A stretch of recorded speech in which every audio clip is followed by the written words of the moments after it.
chers téléspectateurs de l'émission Sur Terrain, toujours Tal Sabino, Mazali Motuya, Penza Ponabino, émission Sur Terrain. Le lot lisusu tozongi lisusu et le mona questeur ya Assemblée provinciale ya Kinshasa élu ya Komia Maloko Papi et puis Ananzamu. En tout cas le lot c'est présenté monsieur d'être présenté au PC Kambote, je suis accompagné to tozoko bakoza na Christophe moko pe bapandisa ngo ya Nzamu télévision Mbote Christophe. Mbote Mifitra. Tout saluer peut inviter la biso honorable Esther Mbote nayo. Mbote maman journaliste. Honorable Esther to outi ko sala edi nayo pona protection originaire ya ville ya Kinshasa où ils allaient déclarer recevable. To comme wa pisika. Oui, je crois bien que edi nangai o na salaki bozana bilili bolandaki yango et ya mama ki d'abord na bakoko na biso. Parce que nous avons bénédiction à la patriarche de la communauté. Et la bénédiction à Bango, pour mon époux à Coco. La biso va y a qui est belé pour soutenir Bango. Némo pe na Pessilongo ni na baninga na ngaba député. Oh wapi balana on a beaucoup bignon so malgré moi. To bi ka ndenge za so muninga sale mobeko. Faut baninga musupu atalango ba juriste et consort. Et toujours qui quand même issu de sortie. Oh wapi tinda magina PAJ. Donc ndenge tinda magina PAJ et boya makité. Mais tu n'as pas PAJ pour être ninga musuba kelimi beko place ba juriste na biso ba fandi pas mais ko bon c'est en haut de père que les kanango to ko sila nango ezala pena propre. Donc il dit wana ya mama qui est en assemblée provinciale ba député na biso ya pour le juridique administratif bazoko manyola yango lisusu le ndenge mo pe biso mo pe teke umbu to sangana ki lisusu na ba avocat na biso pe ya communauté qui m'a porté sous moi sous innovation par rapport après qu'on puisse sur la lumière bien les gars na makele na niveau assemblée mais néanmoins na pesi longo na baninga ba député au bandimaki qu'on puisse biso chance wana et les gars niveau PAJ pour permettre que ce soit parce que ce qui boya maki nenga ida malamu ti na bokise ka ndenge ngo seli mobeko ya ngo ko résoudre ba conflit à la kaya ba succession ba chef tradie ko résoudre. Je crois qu'on résout de la première succession sur la déjà législateur ça sala ni beko wana. Ah d'accord. Il veut qu'on fumu loi ba fumu ezali déjà na kata loi ba fumu pesi ma procédure nyonso peut ko régler en ba fumu. Mais plutôt to senga kinde na kati wana il y a no lango lisusu davantage. Ba mingi tam su ba tirer attention ti ba ke mon beko na ba fumu ezalaka. Donc tout le monde le côté na kati ba fumu to ba xipe le côté po mon beko et salama ya ba fumu ezaki na niveau national. Biso na niveau provincial to ko longola te ko ba national ba sali comme peut to ko ba accepter to ko ba saka ba to ba salaki. Donc tu me ko pesa ba lumière na kati po ande ko na biso mususu oyo tam su ba zaki ndenge olanda te mais to rappeler ba moi on a kati pe ezali ba ko régler ko ta ndenge régler ba problème entre ba fumu. La même occasion, il dit ouais, les accords en fumute, tu parles pas sur les droits des peuples autochtones. Je crois bien sûr au Tali, la constitution d'Abisso, tu as 26 provinces. Donc tu as 25 plus la ville province de Kinshasa, c'est la 26e province. Or, Kinshasa présente un statut de la province. Ils appellent un statut de la province. Alors partant de là, ceux qui ont été dit bateke umbu azo parler pour la reconnaissance na on a kata ville à Kinshasa et le but est que to boy ba nekono so va na kata Kinshasa et le PT Kinshasa le ko ezali ville ezaka ya biso non to le bine reconnaissance wana ezala parce que to va na Kinshasa to ina Kinshasa mais tant to comme zo carte d'électeur mutu na tchaka province d'origine naï alors biso province d'origine c'est Kinshasa to senginde kaka na baninga nyonso parce que Kinshasa est comme une ville mo cosmopolitique na kata Kinshasa tous les bergers battu surtout les villes monnaie battu sur bazali to ko boya battu mususte to réclamer droit à Kinshasa et puis ko réclamer to réclamer na dinga des ordres de ti to senga na dinga kimia to senga na dinga ba député ba tala ba comprendre que ba originaire à Kinshasa c'est comme le temps avec to se retrouver ti et ça ko bon manaté et ça ko bon manaté ça fait combien des années boy bisabiso teke oyo a participé na pouvoir central.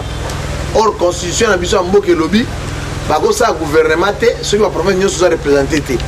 tous une gouvernement provincial sont un ministre na niveau province et ça ba négociation politique tout ça là maintenant to continuer ba négociation garantie na biso ezani je crois na sens wana na senga na baninga ba député ba tala na bokebi nyonso accent moko ya mabe eza te torevendike nyonso te dans 100% en effet c'est à 20% bareconnaître mpe biso na kati e toyebi ke deyake na kati ya Kinshasa eza ville ya bato nyonso to bavandi tokosala bamakeli na ndenge ya mabe te tokokende ndenge toujours ya restaurant mibeko mpe bandeko nyonso bavandi na Kinshasa bomona yango mabe te moto akomona yango mabe aza na makanisi ya mabe eza bato oyo babotola biso eloko ntan na ndenge so ya molili toyebi te ekoma deya neti ekoma province na bango or na carte d'électeur na ye akomaka biloko mosusu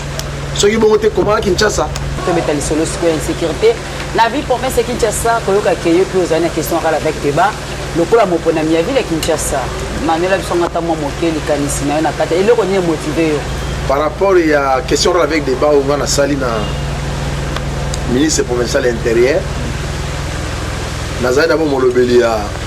bana Kinshasa soki olandi lelo tozokota na bareseau sociaux tozotala partout Kinshasa insécurité alors bana wana ya Kinshasa bapone biso kaka balobeli na bango bazozela epa na biso batéâtre te so tozokonde osala batéâtre lobi tozonga epa na bango tozala baproblème Kinshasa eza décrie na insécurité bakuluna na bato ya motema mabe oyo bafandi mosala bango koluka moto epela sata kotela bango babunda tolingi bato wana te parce que mokonzi ya mboka garant bainstitution mission na ya liboso ezali ke bakinois bacongolais en général bazala na kimia akoki jamais kopesa nzela to occasion na baindividu bazangisa bato na kimia je crois partant de là ngai lokola molobeli ya bana Kinshasa particulièrement mpe eli ya commune ya Maluku nazali informé ntango nyonso bato bavotaki biso bazobenga na batelefone awa kimia ezali te awa tokoma olola 18h awa tokoma olola 19h kimia ezali te etango nalandeli na vérifie ezali te ke par exemple ka ya Maluku centre kuna eza nango te ke osoda moto abeti moto monduki non basoda ngani te ezali baindividu groupe ya bato oyo amimoni akomi ya makasi akomi maître or ayebi te hectomètre deka maître eza l'état donc bakomi kolanda kozangisa bamama kimia esika bamama batekaka na banzela na bazone 7 wana na bazone 6 so bango babie mutu nyonso fa kima or oyebi lelo na mboka misala mingi eza te bamama nde bakendaka koteka yango esalaki na pokwa bana bazwa moloko kolia siko so bamama bazangi kimia bapakata bambango ere nyonso même na kidepudant tokolesa ota bato nyonso même mokonzi ya mboka okaba mbongo olia ndako bato nyonso lesa bato yango nga na telemeli yango nabengisi ministre de l'intérieur aya koexplike ngai parce que ye nde aza mokonzi wa bourgmestre eza mokonzi wa chef de quartier ye nde mutu aza garant ya sécurité ya bakinois nde nabengisi ye aya koexplike biso mpona nini kuluna oyo ebotami ebele boye mpe bamesure nini batie en place parce que moto ya l'état oyo babengi lokola mokonzi ya sécurité abengami ya koyekola ere nyonso état d'esprit na comportement ya bato na atidi bato yango basala yango or soki makanisi ya bato eza ya mabe ye abengami kozwa bato wana kotia bango bisika elongo bani mpo baédike bango encore davantage je crois parlant nabengisi ministre ya intérieur ya liboso sécurité ya population kino en général en particulier commune ya Maluku oyo wa place bavotaki nga bato baza na kimia te bato bazangi kimia or baservice esengeli esala mosala nango esala mosala nango et par ça de là na remercier mokonzi ya polisi na biso ya ville ya Kinshasa papa général Kasongo namoni kaka ntango nabengi ministre awa na ministre ayete soki mpe ministre tafuli mopepe na sese ayebi deja moto ezopela atindi deja na niveau ya Maluku namoni deja bilili wana papa général Kasongo awuti Maluku alokoti bakulu na ebele bazangisa bato kimia et nasengi acontinue. La commune urbano-rurale de Maluku est sérieusement touchée par le phénomène Kuluna, ces délinquants juvéniles qui extorquent et tuent dans les rues de la municipalité. La force restant à la loi, le commissaire provincial de la police ville de Kinshasa, le général Silvano Kasongo, est descendu sur place pour établir l'ordre au lendemain d'un affrontement entre les éléments de la police appuyés par les FRDC et les adeptes d'un chef de gang Kuluna appelé Mimoser qui a été arrêté. Ce meneur de l'écurie américain, pour couvrir ses forfaits, s'est fait membre d'un parti politique, mais sans succès, car dans l'état des droits prôné par Félix Tshisekedi, être membre d'un parti politique ne vous accorde pas des immunités. Après une opération de traque des Kuluna, la police a mis la main sur une vingtaine de personnes présumées Kuluna. Le général Silvano Kasongo a associé la population pour faire le tri afin de séparer les Kuluna fichés comme tels et ceux qui ne se livrent pas à cette pratique.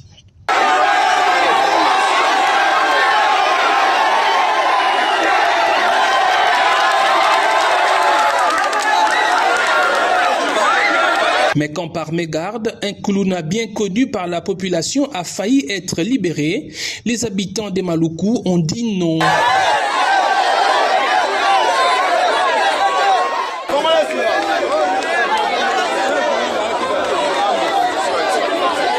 En tout, 5 personnes ont été relâchées et les autres embarquées. Un autre Kuluna nommé Balion, le chef adjoint de l'écurie américain, blessé grièvement par ses adversaires, a été admis dans un centre hospitalier de la place, mais il a réussi à s'échapper. Tout de suite avant ton coma, déjà, on l'a dit à Zalakia.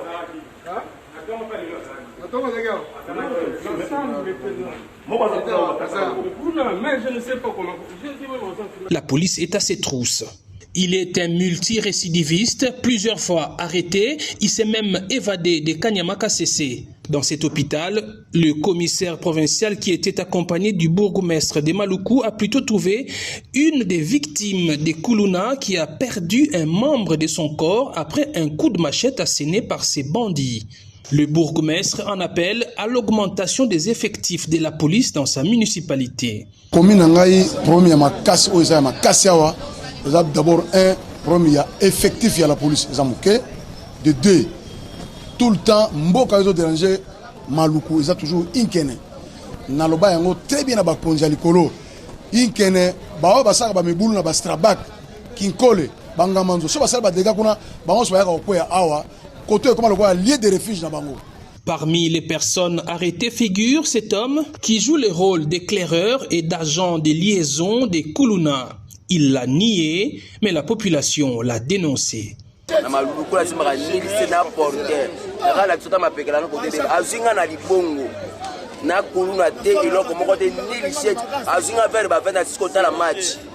vraiment, tout ça, la procès de façon que l'État a c'est la population mingi base en courage d'accord dénoncer parce que ceux qui ont sali flagrance c'est base à la partie civile ba charger batouane mais sinon tout ça ba bouclage ba opération belé ils ala ba bouclage ciblé ils ala ba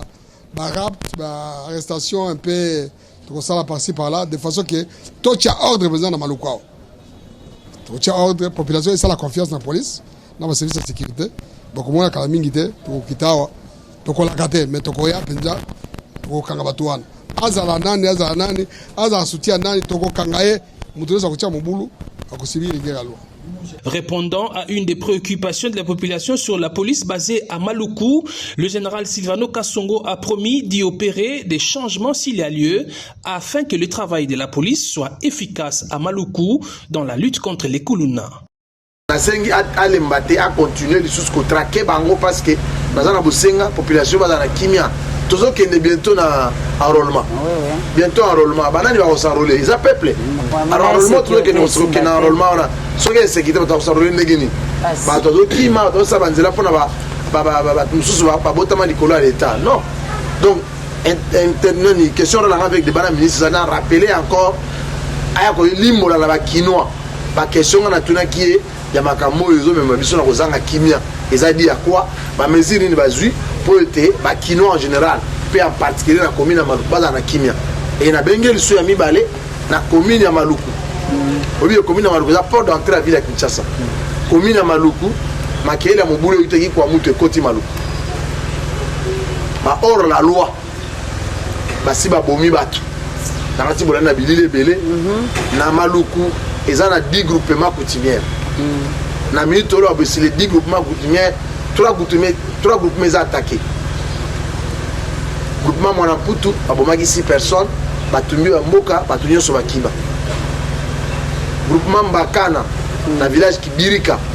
Il y a un massacre dernièrement. Plus de 13 personnes, 12 ou 13 personnes. Il y a des militaires dans le Kati. Il y a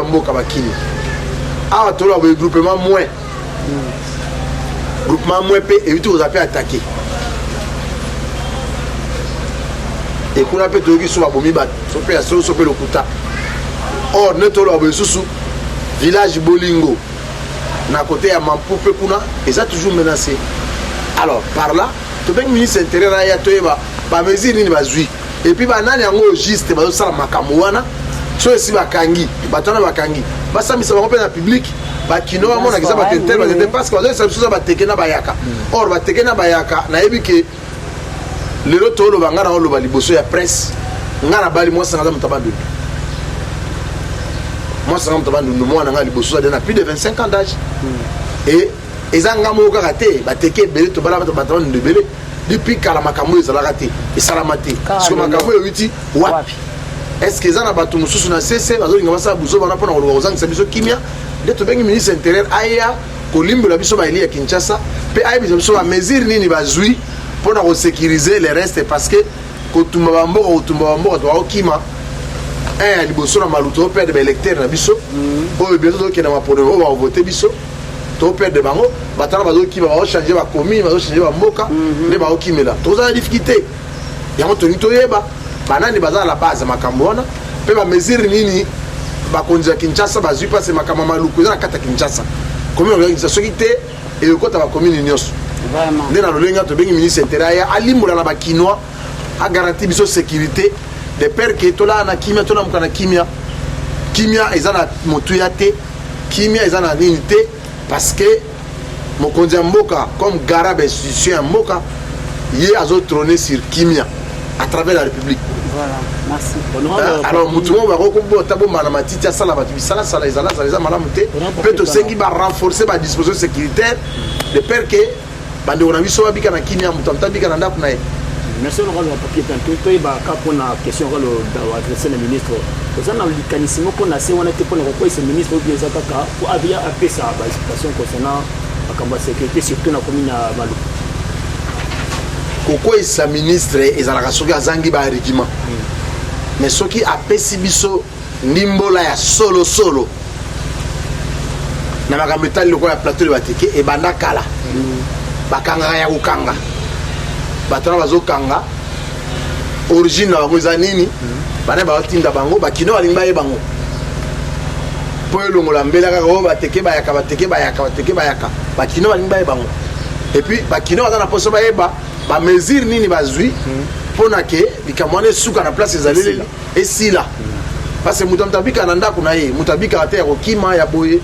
eza ba condition malamu te soki ministre na ba argument solide oyo ka peso ba garantie oyo ki rassurer biso peuple ozana kimia bisika so ba vandeli tant pis mais soki ministre azangi ba argument oyo kokele liete ba kelimi be ko to ko décider ngai te ngazali kamaro décider selte na o etali descente ya commissaire provincial à la police mikunu na commune na Maluku na ndenge ba traquer ba kuluna ba kangi suna ba innocente parce que tout le monde a reçu police qui na terrain ba kanga ka bikanga ka ande ba kino ba lobaka donc c'est là qui informé na descente na ikuna ou bien et ndenge nini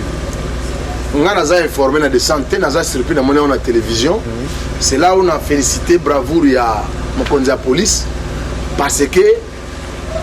kobenga ngana bengi ministre on a les sécurité na moni be police sécurité na terrain c'est là na félicité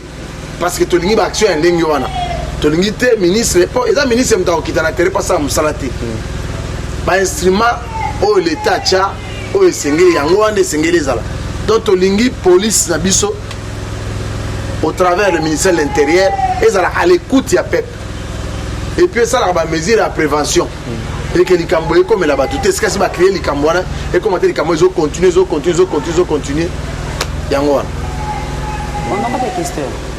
n'importe question pour moi ça monte na ce qu'ils avaient là il y a bakisa eloko moko concernant kaka commune ya Maluku sécurité makama insécurité silaki yokaka oke kimi kota kimi ni sali lisusu na ba trouble koti na kati na kulune comme sur makasi mais yo za la kawana tout moment osaka pemé na base na yo na commune ya Maluku po yebisa biso nini eza na base ya babiloko wana. Bon, je crois bien que kuluna nini alobamba na mbala za kwa ndoki a s'inspire kana herbe traqué bakimi bake kofanda soki mwa ere eleki so abimi kuluna d'abord aza moyibi avivre na koyiba avivre na batrouble wana soki asali trouble nde ayibi batrake ndeti dernièrement wa bolandi na maluku bauti kobuka ranger mobimba ya zone 4 babuki bandako ya bato na butu bakoteli bato bapille babiloko na bandako dernièrement nga mona azalaki victime na Carrefour à zone 6 place wapi na tia ba étiquette ya publicité ya université na nga ya école na Carrefour wana bakuluna bayaki batumbi pe nyonso tout batumbi bakei et les mêmes kuluna basalaki une forte délégation bakene suko buka place asali bango banque na maluku wana alors ni tete information ni tete distribution ya police ndenge bureau ya pembeni wana mbele bapiyaki wana botala makanisi ya bato na place basali bango banque bakene buka bayiba tala makanisi ya bato biloko bato atie na nzela kotumba makanisi lokota na ndako je crois que ça biloni alobi akuluna azaka ndoki amutala baintention mabe mais biso kola bato oyo peuple epesaki biso mandat tokolemba te koloba tokokontinue koloba place tomoni clair eza te tokoloba bato oyo bakolo misala wana basala misala parce que so population eza na kimia te loyo bakotuna mpe biso tovotaka okendaka kuna yo ovandaka no kaka na ban olobaka eloko te biso tozokufa biso tozwa baproblème ozoloba eloko te tokotika te tokokontinue koloba. Alors question na mwa nungu toyokaki yo mpe ondire mpe ozali moko mpe ya bato oyo mpe bakopusaka mpe bana yango basalaka mobulu. Mama na ngai je crois maluku eza commune na ngai landa très bien vérifié bapoliticien baleki mingi na maluku y a pas un politicien oyo asali bainvestissement minene ngai nasali na maluku lelo nakoko ndima jamais na mettre yango en cause na créer bana maluku na tongeli bango ba école ba hôpitaux na tongeli bana maluku centre ya formation professionnelle na tsheli bango université wana. Je crois bien que bana doit témoigner ngai tant on a que va pesa nga kombu tu bokasa tant on gérer commune baba ya limbi sarate yeso akangina nsa bango la charité de donner commence par soi-même maluku za commune nga na botami soki na nde batininga pe mokonzi awa so na bina kanga misu mabe kozala je crois ba kulunga nga za maluku bo vérifier yango basala kité to bandaki ko luka méthode ya ko approcher bango oyo ba monique bakoyo kabatika mobulu to pe ngata ma misala batema parking tozo na misala opa yo kite to no chama na audience forêt ba no condamner bango alors ngai oyo population maluku ba yebi ngai même kuluna maluku so kuluna monika ngai na bika mko na li maluku butana ba coopérer bakini parce ba yebi yene azawana aza mutaboy très bien alors population yebi nga mukolomo na ko ma camarade na kuluna te mukobe na ko comme ça kuluna moninga na ngato solana ete parce que na sibina kuluna za kwa ndoki pa za moyibi ndoki tanga yiba mutanga sala mutonga be ala karate abomaka déjà akei c'est comme peu moyibi soka sa zué loko malonga kele tambe ba pied ba to pied ba tanda kwa zone 4 oyibi lo vindinga za pasi ozo mutu biloko nyoso na ndako obebisa biloko na ndako oche na place ni na passe alors ngai na telemelinde ministre de l'intérieur il y a dans mon conseil bourgmestre mon chef de quartier azo ba disposition population va voter à cause de l'insécurité té faut pas na kimia faut régner la kati ya maluku kakate na kata Kinshasa mobimba parce que tout ça ba eli à Kinshasa sous ya ngona on a parlé comme ça tant ma kamone zo de cas je sais pour renforcer le dispositif à la police parce que toujours comme que nous ne comme makasi kona ola musalini police zo sala côté on a aussi ça makamona. Je crois dans la ligne d'intervention il y a passage il y a mokonzi ya police kuna alobi yango azui des problèmes wana basengi effectif abakisa ba policier alobi akosala yango bambotala ba effectif ya police wana etali biso te wana mambo bakonzi ya sécurité bango to ayebi place wana likanisi moko yo norobe keste ton ministre moko ba collègue na uta kobenga ministre tengeli to lisusu azaki na biso mikoleleki na bino na assemblée mikoleleki alobaki on dirait lisolo ya mbongo oyo ezalaka destiné mpona police on dirait na baekitaka ntango ekomaka mabongo na bango ekomaka ndenge mpena mbongo yango ezalaka te prévu ndenge ezalelaka sikoyo na wana mpe koza moko ya badifficulté soki peut-être déjà okoyo komeka mpe déjà korele yango kobenga déjà enveloppe oyo ezalaka destiné à la police ezalaka kokoka mpo bazalaka mpe na problème. Je crois que l'Assemblée provinciale Mobimba et ça là qui va recommandation né au lobita ba venga ministre de l'intérieur atindi yango na niveau ya ville dans la kati wana na ranti makamona te ozanga te ngai bo naza penda habilité te ya opesa bino ba détail wana kasi po bino ka ndi botuni po tant ministre azo répondre il a qui fait un biloko oui nyonso intervention ministre pour landelango mais intervention ministre nyonso tozwaki yango après to formula qui recommandation parce que ils ont ma sécurité ma sécurité nyonso senga to le balabino na kati ya nini boyete le kasa ya ba député ya ville ya Kinshasa o to seba recommandation na biso to tinda ki yango na niveau ya gouvernement provincial kuna ne ba kotala nini ba kosala pour améliorer ba place ils ont ba problème de sorte que ba kino ba na sécurité honorable papier piana to saka na kati ya commune ya Maluku à part makambo ya sécurité to mona pe na commune ya Maluku banzela penza ekufi makasi à côté wana bato bazolela mingi neti banzela mingi yakuna route polino na banzela mosusu eza ya kobeba nini mpe ozosala mpona kosala ete babongisa banzela wana parce que calamité mikolo uti kolekawa gouverneur ya ville ya Kinshasa mpe kokita kuna afisitaki banzela nyonso wana nini mpe ozosala na kote na yo mpona kobongisa banzela kuna lokola molobeli nakanisi faut comprendre que député atongaka te député a même rendu makambo ya population na vacances parlementaires à transmettre yango na sala qui déjà plaidoirie na niveau ya ville na zamé na mikanda o tata mokonzi ya ngumba Kinshasa pa gentiment ngobila asignaki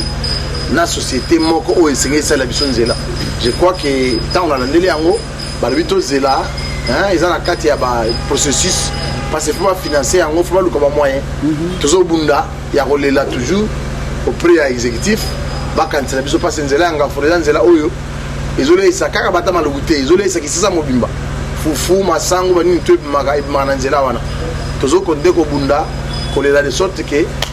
exécutif akanisa biso po nzela na pe bongi za mala pour bande konanga na kati malu esuki ka wana te so okena maluku za commune ezoko égorger 80% ville ya Kinshasa na plateau de bateke kuna pe banzela ebele oyo memaka masango ba fufu eza pe na pasi eza na pasi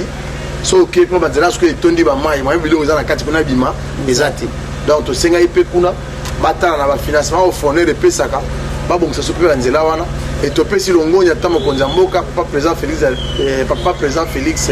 Fachi Beton ndenge wapi a lancé les biso ba travaux na route ya bou aux au moins 60 km déjà banger za kuna bazo sala to pesi merci longonya teke umbu baza reconnaissant na musala wana esalami pe to pesi sous longonya na misala o ezo sala na zone économique spéciale oyo wapi bientôt là maluku yo izina na Pepsi oyo go servir bana maluku ba sepela zo misala parce que bana ba koti na difficulté ya mulai depuis société rekufa si pourquoi kufa misala za la lisusu te to pesi longonya je crois que par là bana maluku ba ozana sengo mingi soki misala nyonso to esili et commis en ligne et ozapenda moko ya makasi oyo wapi tokoki kobosana te lokola moko ya passage ya tata mokonzi ya mboka na kati ya juridiction na biso ya bana maluku kala ndenge uti koloba mpona misala ya zone économique spéciale toyoki ke d'ici pe na mois de décembre awa président ye moko kokita kuna mpona kolance bausine lisusu après visite ya ministre ya industrie Julien Paluku akitaki pe kuna nini ozoloba parce que uti koloba eloko moko ya motu ye makasi ke bana maluku nde bakosepela mpona projet wana nini ozobakisa parce que toyoki na bainformation ke misala ezokende makasi ezokende mpenza ezoévolue très bien likanisi nini okopesa pe wana mpona bana maluku nyonso non bana maluku soit un message apesa bango message bana maluku ya yambo nakanisi ntango badekretaki zone économique spéciale nazalaki bourgmestre na maluku na expliquera bango sens na bosolo ya zone économique na bana bango d'abord espace dans l'état zozwa eza pona mututé eza pona développement ya lobby et programme à zone économique spéciale le col les programme oyo et quoi na commune na biso tokoba bolamu na lobby je crois la société ba tonga lelo ba to ba commune musuba oluka ndeba ya kovanda na maluku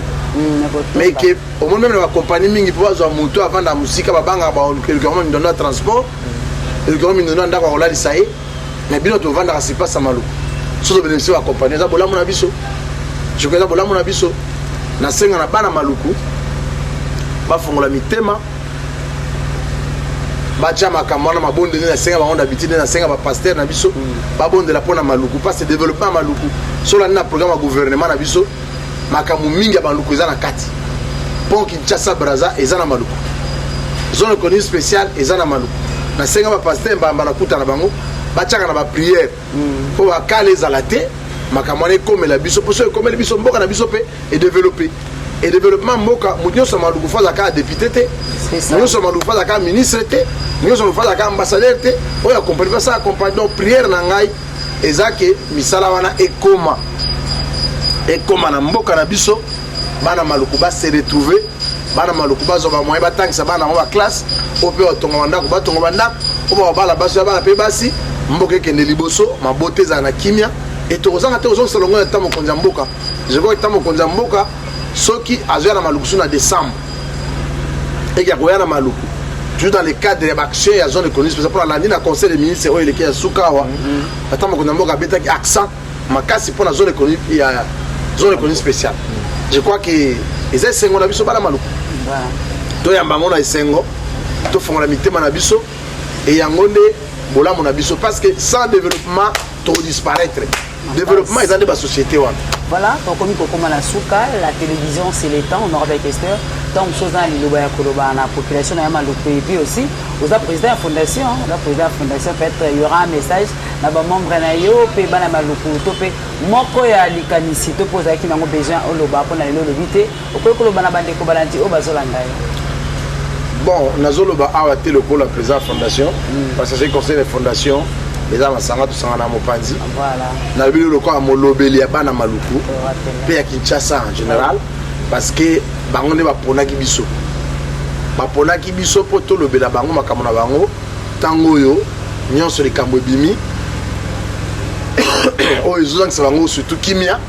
na ozoluka moko ya bolamu ya développement na bango lobi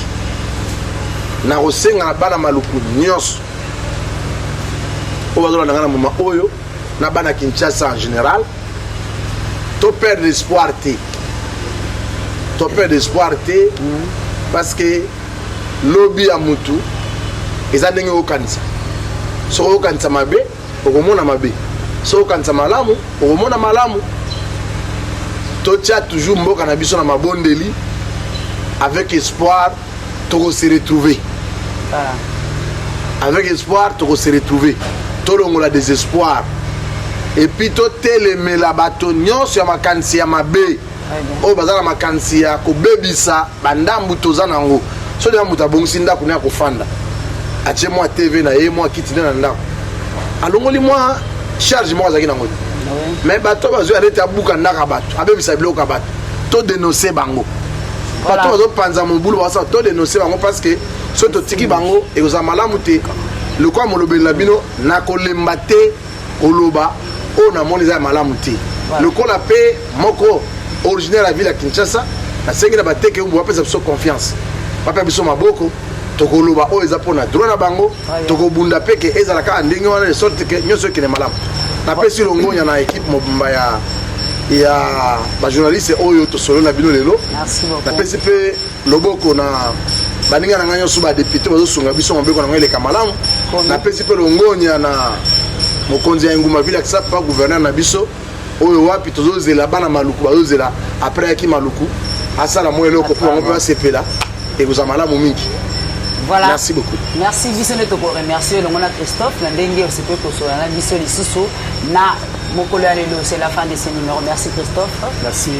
les filles, merci na balagnoso to kokani likolo. Voilà, chers téléspectateurs, bon suite des programmes. Merci.